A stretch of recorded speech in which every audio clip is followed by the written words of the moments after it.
Hello, and welcome to the Media Center's 9th Local Hero Awards series, in which we showcase 5 people from the Mid-Peninsula for outstanding achievement or contribution to the community. We solicited nominations and were especially looking for the unsung heroes. Each winner is an inspiration, and each has a great story to tell.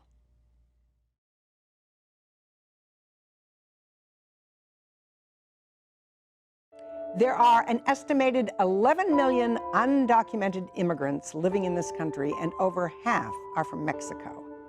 The most vulnerable among them are the children. Without a home, friends, extended family, even a comprehensible language, they arrive completely dependent on foreign people and institutions of which they have little understanding and even less control. So it's no surprise that less than 5% of them ever go to college here. But Kenia Miranda, who arrived undocumented at the age of 9, is now a sophomore at UC Santa Cruz, and she is thriving. Kenia has triumphed over a host of challenges, each of which could destroy a life. It became really hard as we were growing up, since my dad, he became really abusive, and we went through a lot of domestic violence with my mom, and it was just really difficult to deal with him and like the whole situation, so she decided to divorce him. I was just afraid that something would happen to her, since like I grew up, like witnessing like him beating her at times, and I woke up in the middle of the night to screaming, and my mom crying at times. I remember one time I actually jumped on his back and was just yelling, "Stop, you can't do this." He became really obsessive with trying to figure out where she was after the divorce and what she was doing. She decided to just leave.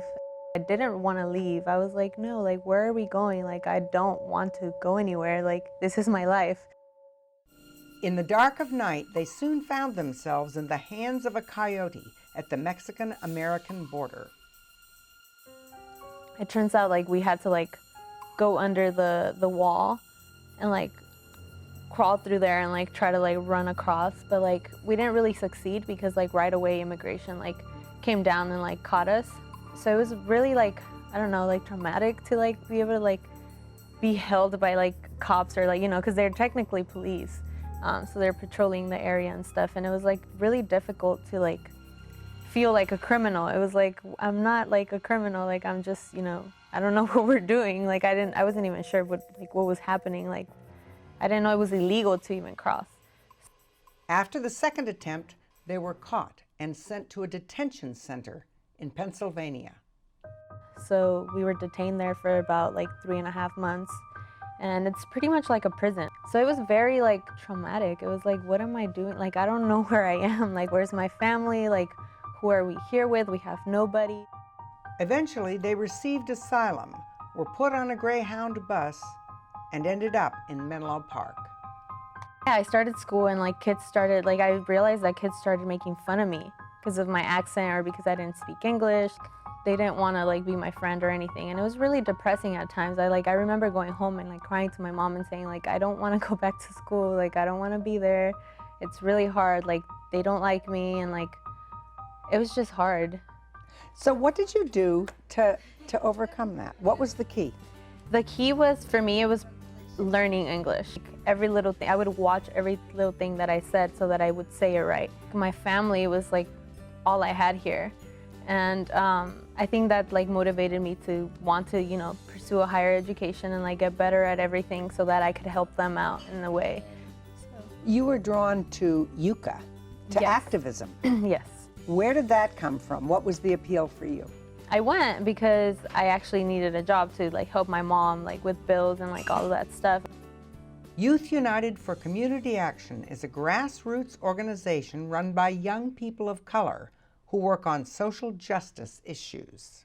So I went and I just to check it out for for a few months and see if I liked it or not, and I fell in love. I literally fell in love Why? with UCA. All the work that they were doing spoke a lot to me. They worked on immigration issues, they were working on housing issues, they were working on for the community and with people that I could connect to, looking at the bigger picture and looking at how it affects not only your family or like, you know, your community, but like everywhere in the country, like how it affects people like you. What would you like to tell most residents who are not immigrants about the immigrant community? What do the rest of us not understand? I feel like most people don't understand that we're not criminals. Most of the time I felt targeted because like I felt like criminalized. I felt like I did something wrong, but in reality, like crossing the border was like not as bad as like, you know, killing a person or something like that. What has made you stronger? I'm just thinking of how you may have been strengthened by this. I think I became strong through it because it like taught me a lot. It like, with all my failures, you know, like not being able to speak English, like it just made me want to do more for myself and like, you know, my family to begin with. But then when I started doing Yucca, I realized that it wasn't just about me or my family. Like it was about like everybody else who's like out there and is struggling or did struggle to learn English or to like, you know, adjust to this country, like in general. When you look at what your mother did, do you now go back and have tremendous respect for her? Yes, I do. I respect my mother a lot. I feel like if it weren't for her, like if she wouldn't have made that decision, like I wouldn't be where I am right now.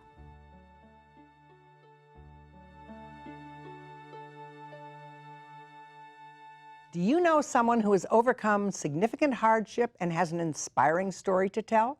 Someone who has sacrificed or given over and above to the community and deserves some recognition? If so, please contact us with your nomination for next year's Local Hero Awards.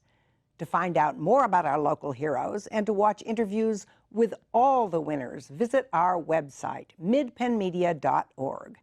At the Mid-Penn Media Center, you can make your own videos and television programs and take classes in all aspects of media production. You can also hire our professional services team. To find out more about that, go to mcproservices.com. Congratulations to all our winners, and thank you for watching.